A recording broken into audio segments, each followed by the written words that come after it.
If you're doing church marketing the same way you were even just 5 years ago, you're probably making some huge mistakes. And in this conversation, we're going to break down the 8 biggest mistakes that we see churches making all the time. Let's do this. Well, hey guys, I'm Thomas. And I'm Ian.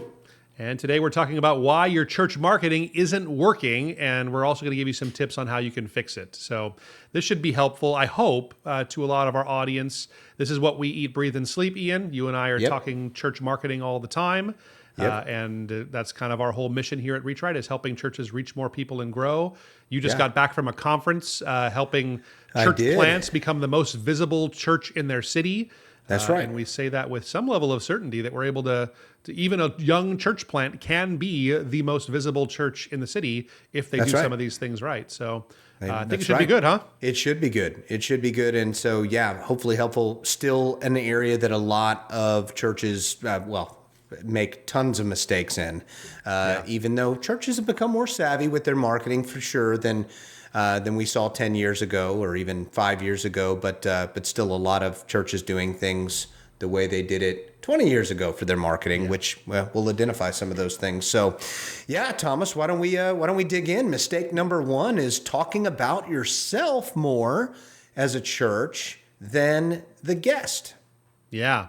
And this might be a little bit weird to people to even hear this one, I think, because in some way, and I get this, I'm sympathetic towards this thinking. Like, the message of the gospel and Christianity is that I must decrease and he must increase, right? So we don't necessarily want to make our guest or our visitor or someone that doesn't know the gospel yet, we don't want to wrongly encourage them to think that they are the centerpiece of the story. Yeah. But I would argue that this approach is just meeting people where we all already are at. That's really what we are naturally wired to do, is be the main character in our story. And from a purely marketing perspective, people want to hear more about what you will do for them than what you are. There's a whole framework that's called the story brand framework that we don't necessarily, we're not coaches or partners with them or anything, but we do love the concept of it. Yeah, we've implemented a lot of it, When it comes to marketing, you want to make sure that that the hero of the story is your customer or your person out there that you're trying to reach, and your role is to be the guide. You're the Obi-Wan Kenobi, and your person you're trying to reach is the Luke Skywalker. You're going to help them get to the place that they want to be with things. So that's a good framework to think about things for a church perspective. Not that Jesus is the main person in the story. He's the one we want to make great. He's the one we're going to make famous. He's the one we're going to talk about in all of our services. That's all true. So please hear me in this. But I have seen that marketing, even for churches, it will be more effective if you want to reach people, not talking about, us as the guide. Here's what we're good at. Here's how here's how we're so important and everything. But it's instead showing people what they're going to get, the journey you're going to take them on to help get them closer to Jesus, and why that's going to be better for them in their life. That's kind of the framework we think about that from. And it's reminded me, we've had several churches that we've worked with that have implemented a story brand type approach, even with their taglines on their website. And I was trying to remember one that was, life is complicated.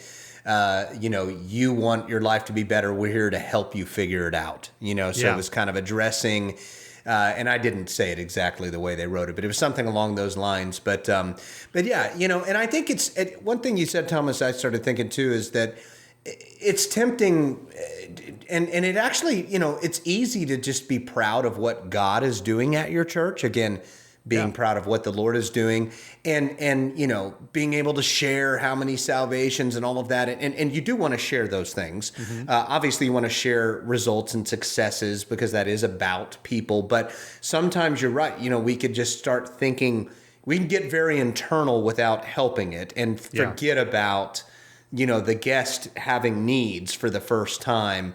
And we can almost come off as arrogant about everything that our church is doing great, even if we didn't intend to do it. So, and again, so we're not saying don't celebrate what God's doing, talking about different ministry victories and all the other things like that. But I think it's just being reminded, though, that you can sometimes take that too far and take the focus off of first time guests. So that's really good. So this next one's I'd say about this next one, I've seen a lot of churches get better at this compared to 5 years ago. They've caught on, but it's still something that I see is a challenge. That's inconsistent branding that confuses people. So when you're not consistent in your branding, it can not only confuse people, like we're saying, but it can make you less memorable. Yeah. Yeah. So I think that's the main thing is that it makes it's all the things that you're doing out there. You want it to have a similar, consistent feel so that they know that, and when they see your church out and about, that they put that together with everything else that they've seen there. So when we talk about branding, like the thing that most of us go to is like our church logo. And that's true. Like that's a big part of it, but it really is just bigger than that. It's like, it's the fonts that you use. It's the way that you speak. It's the color palette that you choose on everything. It's everything that you say and every way that you look as a church, just being as consistent as possible with all of those things. So like the way you talk on Instagram, if one post is like just, you talking like you're a Gen Zer and, calling people Rizzlers and that kind of stuff. And then on the next post, you're using terms like sanctification and penal substitutionary atonement. Like it's just an inconsistency that you have in the way that it's inconsistent. Right. Yeah, that's right. So I think that that's the thing is that like you have value like in how often people are encountering your church. So like the same way if people drive by your church every day, they see the same sign, they start to associate that with you. But we live in a time now where there's a lot of pack it up churches, or maybe you just don't have as much traffic coming by. So everything you're doing online and digitally, if you are popping up on people's Instagram feeds and it's consistent every time with the same kind of filters on your photos with that same kind of look every time, people start to remember, I feel like I've seen this before. And they'll start to remember your church and think about you, and there'll just be a consistency there. So we recommend that every church has a very clear brand guidelines document. We have one at our church. It specifies, here's the way we use our logo. Here's the way we talk about ourselves. Here's the way that the typography that we use in the fonts. Here's the colors that we use. Here's the colors we never use. And just we're really consistent about those things. It helps to reinforce our brand all the time. So that's a service we have here at Reach Right also. We do logo and branding work for churches. And part of that is giving you a clear brand guidelines document so that you can pass it along to your team and say, hey, we only do things like this. Whenever we write something, always use these fonts. Whenever we use these colors, always use this exact hex code. Not just, you can't just say, we use green at our church. Like it's like, what is it? Lime green? Is it forest green? Is it like there's a lot blue of different green? kinds of greens. Right. So like you got to be consistent with those things, and it's best to have all that kind of stuff documented and have everybody know these are the rules. Let's just stay within kind of these confines here. So if you're looking for help, I'll leave a link in the description how you can learn more about some of our branding services and that stuff to help you guys come up with a branding guidelines. It doesn't have to be done that way. You can do this all in-house, but if you're looking for help, we're here to help with some of those things. Yeah, absolutely. And another thing you made me think of that came to mind is, again, we've been doing this for a long time, Thomas, and you and I used to help churches get a great website established, but that great website used to consist of all of this flash and all of these animations and things. And we saw there was a period of time where churches would design a completely different website for their youth and kids ministry, and all of the branding and the colors would be crazy and off the wall. And, for a season and a time, churches were able to have a little fun with that. But I think what churches learned is when they did that, or their youth and kids ministry had a completely different feel to it, it just clashed with their church's overall brand and made them less memorable to parents and everything. And we're not saying don't have fun and you can't have different colors within your kids ministry or anything like that. But as far as the branding, and there was a time where ministries also all had their own totally different logo. And we just don't see that as a good practice in general anymore. Not to say you can have a little bit of a variant with some things or whatever, but it has to be the overall brand consistency. And it's just the way people people see marketing in general and are wired now, that consistency is what stands out. For sure. It really is key. But yeah. Next one is posting without a plan. What do we mean by this, Thomas? Yeah, it means that when you're posting on social media, you need to have a rhythm and a plan that you consistently stick with. A huge marketing mistake is that, and I see this all the time, is churches get out ahead of themselves and they start to post on social media and they go gung-ho and they last about 2.5 weeks and then they go dark for months after that. So I encourage every church to have a very specific plan. Be real with yourself and say, this is how many posts I can do per week on these different channels. And the number of channels is totally up to you. It's okay if you're only on one channel as a church. If you're only using Instagram or if you're only using TikTok or YouTube, or that's totally fine. Like don't get ahead of yourself on that stuff. And then just come up with a commitment to yourself that for the next year, I can commit to doing this many posts per week. I can do this 52 weeks in a row, and we can be very consistent in this area, and we will have a plan in that way. So reasonable plan would be we're going to post 3 times a week on Instagram for the next 52 weeks, for the next year. Having that kind of a plan and sticking to it is going to get you much better results than posting 150 posts in a 2-month period and then coming back and just not doing anything after that. So the consistency is what wins the game when it comes to social media. So having a plan to do that is really important for churches. Yeah. We offer a free social media calendar, don't we, Thomas? We do, yeah. If you're looking for a plan to help you come up with some of those things, we'll leave a link in the description for that as well. You can get that free download. It just kind of is a tool to give you more ideas on things you can be posting out there and helps you to stay consistent. There you go. And this next one's this next mistake is ignoring Google search and Google Maps. So I hear this all the time, and it's so funny to me because I'm a pastor of a church, executive pastor at my church here in Hawaii, and we see a decent flow of visitors. We probably have about 10 to 15 visitors every week at our church, and I cannot tell you the number of them that are telling us that they found us on just doing a Google search, or they found us, they look for churches near me, and they are always like surprised that we kind of came up in that search. And I don't really know why. It's just kind of, it's so weird. I found a church on Google. Isn't that kind of an odd thing? To a lot of people, that's strange. Now, they don't know that I run or whatever. They don't know that I run, and you and I kind of founded a company here that's what we do is we help churches get found in these areas. And so typically I just kind of smile and say, that is so cool. That is amazing. I'm so glad that God brought you here today. And it's, again, I don't take any credit for it. It's still the Holy Spirit that's prompting them to do those searches and calling them. It certainly isn't anything we're doing.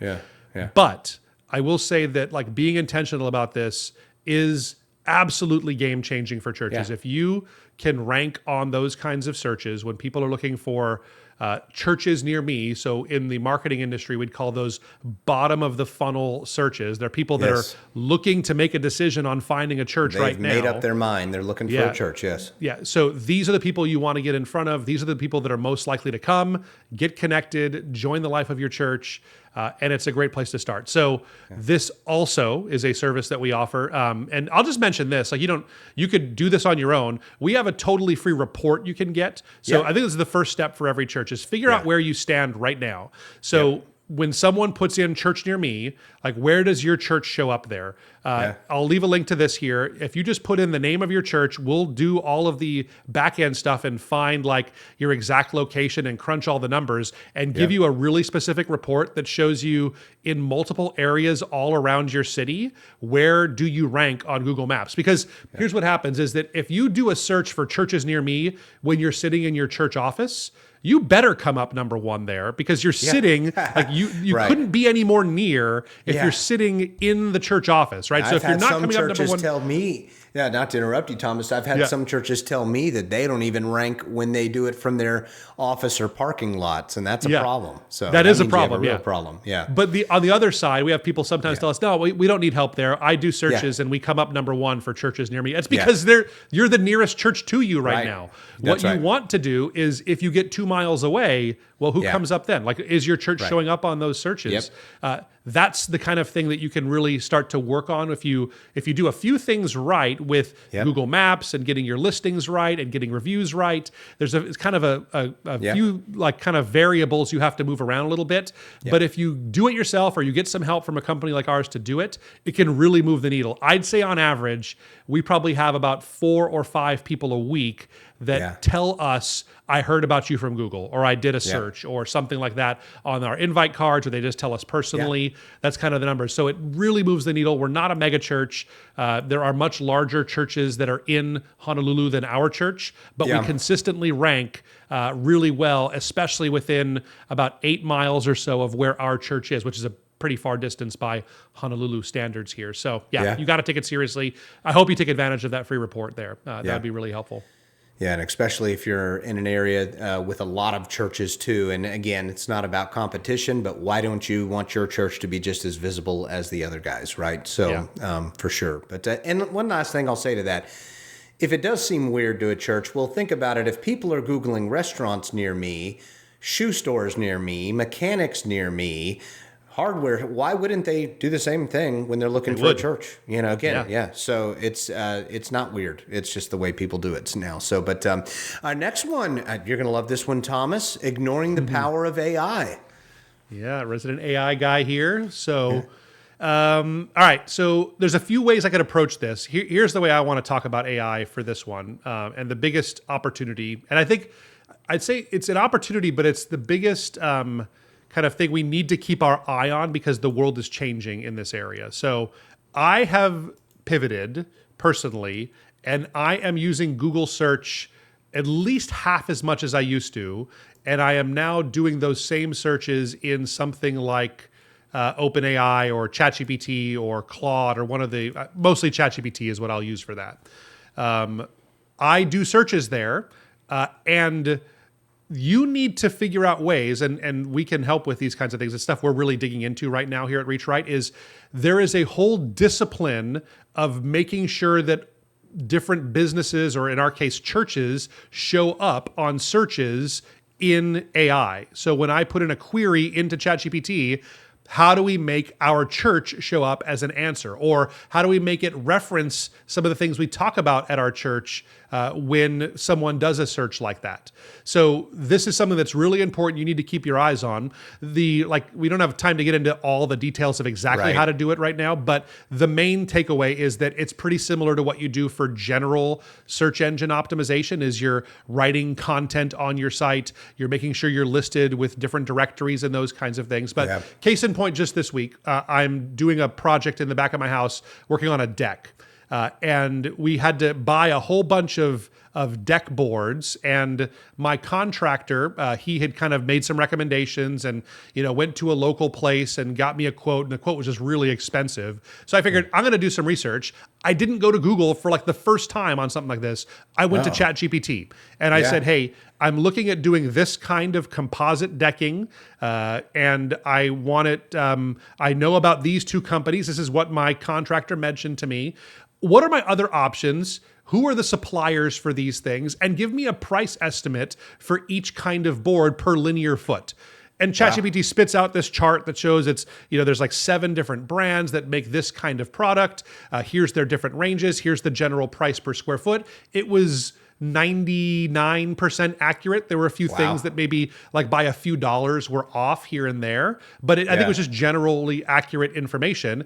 And it showed me the providers that I could go to get that product in my city here. People are going to do these same things for churches. They're going to be looking for, I'm struggling with addiction in this area of my life, and it's really been hard for me. What are some solutions that I can look into? And how cool would it be if it recommended treatment programs and 12-step programs and Celebrate Recovery that your church offers because you have something there for them in your community?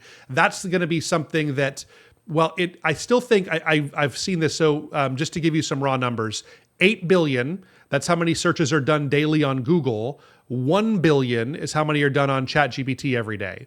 So it is an 8-to-1 ratio right now. So if you're going to focus on only one, it's still Google. That's interesting, yeah. But I think that the crazy thing about this is that like just a year ago, that number was closer to like 150,000 searches or 150 million searches were done. It's growing big time. It's growing huge. I would imagine this is totally prediction, but I think like 2 years from now, I'd say that AI searches overtake Google searches as the main volume. Now, Google may be, their tool, may be one of the ones that we're using to search. And even in a Google search now, you're going to get the AI overviews that you want to rank on, those kinds of things too. So the world is changing. You need to take that seriously. I guess that's the point. I'm using that as a matter of fact, as someone who hasn't totally moved away from Google to AI, I still use the AI version from Google as far as when I'm searching it. It's just more detailed and draws out more, I find. It's just faster too. Like I don't have to click onto a website to get the answer I'm looking for. It'll just give me it, and it's usually accurate. Now, I will say this. We had all these people a couple of weeks ago show up at like 30 minutes after our service ended. And we're like, what on earth? Like they said, no, I just looked online and that's what Google said. And we're like, why would Google say that? We have our Google business profile all dialed in. It says we start at 9 a.m. These people are all showing up at like 10:45 for an 11 o'clock service.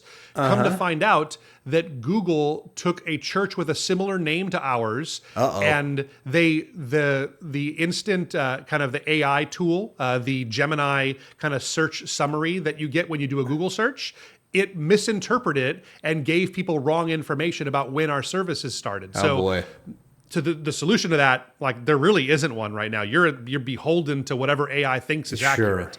So you do your best to kind of get all your info right. And I don't think it's happening anymore. We've done some checks to see, but this is kind of the downside of that is it does still sometimes get wrong information. It's not as accurate as you.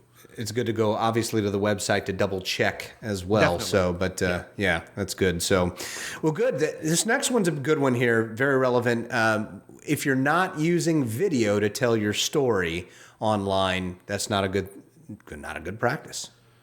Yeah, I think that video is just so powerful. Photography is powerful too, but video is even more powerful to tell stories. And I'm not even talking about, you physically as the pastor of a church telling your story. Like this is when we started and this is what we believe and this is our mission statement.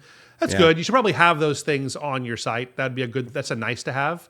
Yeah. I think it's just video of, like we say here, is people caught in the act, living the values of your church. Yep, that's right. So having B-roll footage of that happening on your homepage, putting those things onto your Instagram reels or, onto TikTok of maybe baptism. We're doing baptisms at our church this week. Like having baptism video, a video showing people going from death to life. Like that's what really moves the needle for us. So awesome. Super powerful. And it is the right way to be telling stories. I'm not totally on the don't use text train. I think text still has a very powerful role in all of this. Yeah. But video, there's no doubt in my mind that it is the best storytelling tool that we have at our disposal.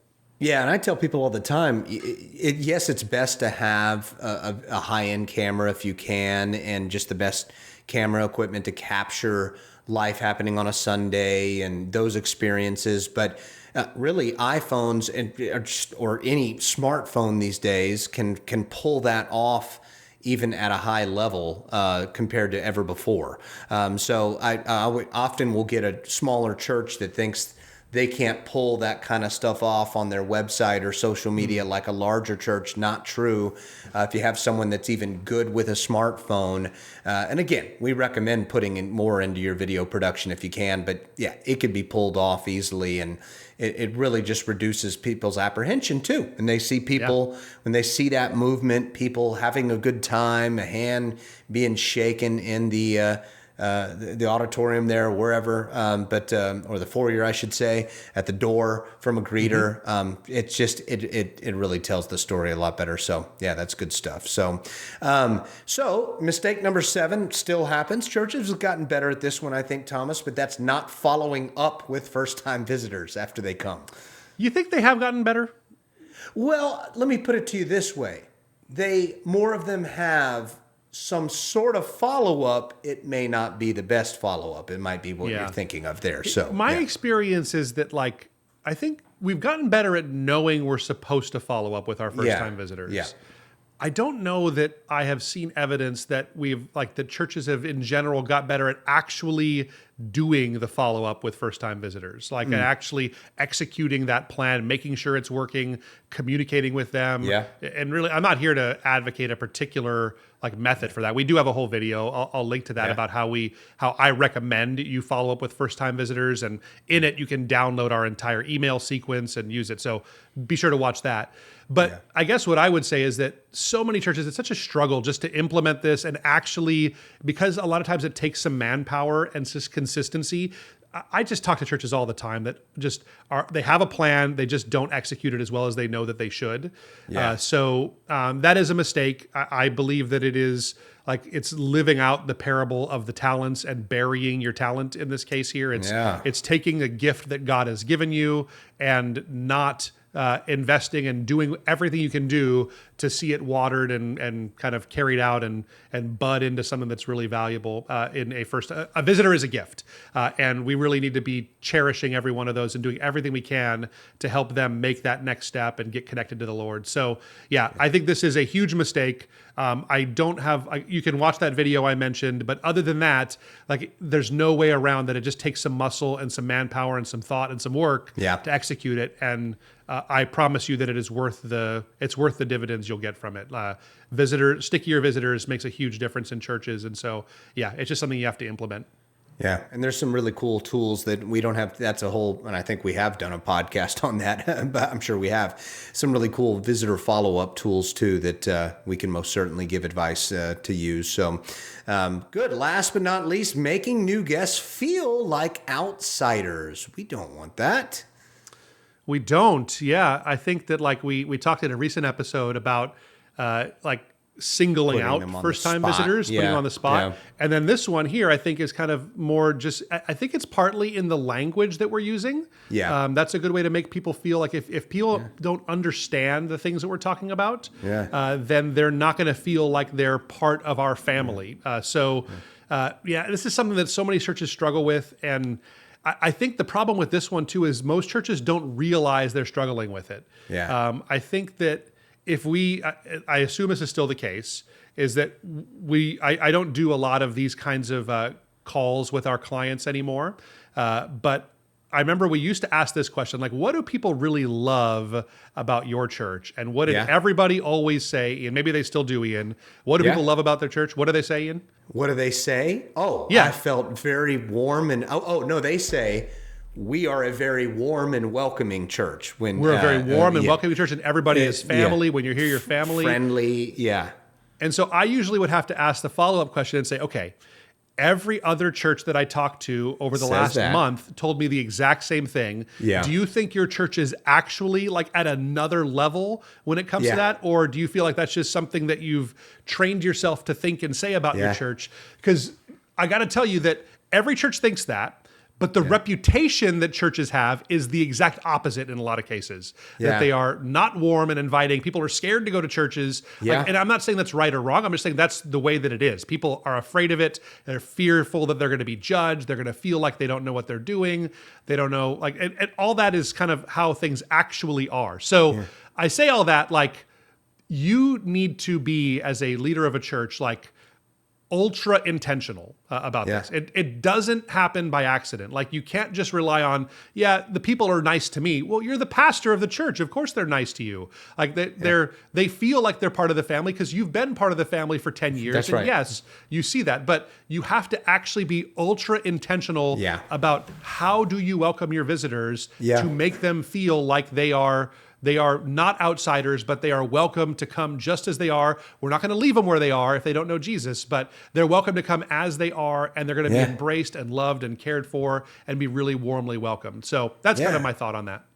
Weren't you made to feel like an outsider at one point? I remember a story of you telling me when you and your family showed up late to a church and were thoroughly rebuked by the greeter.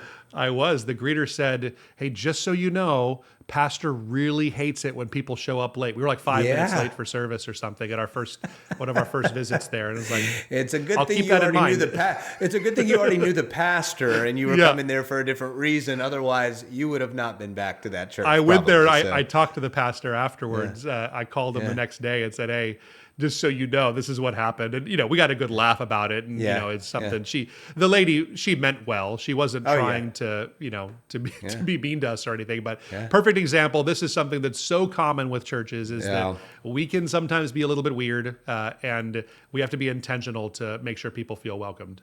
Yeah, that's funny. So, but good stuff. We hope this was helpful for sure. We hope it helped people brush up on their church marketing tactics and strategies. Yeah, if you have something you're doing that you're wondering if you should be doing it or not, let us know. We'll answer that. We answer every comment that people leave on our YouTube videos, and we try to do it on every channel here. So drop us a line. If you have something that's working for your church, we'd love to hear about that as well. So leave us a comment down below. Thanks for being a part of the Reach Right family, and we'll see you next time. See ya.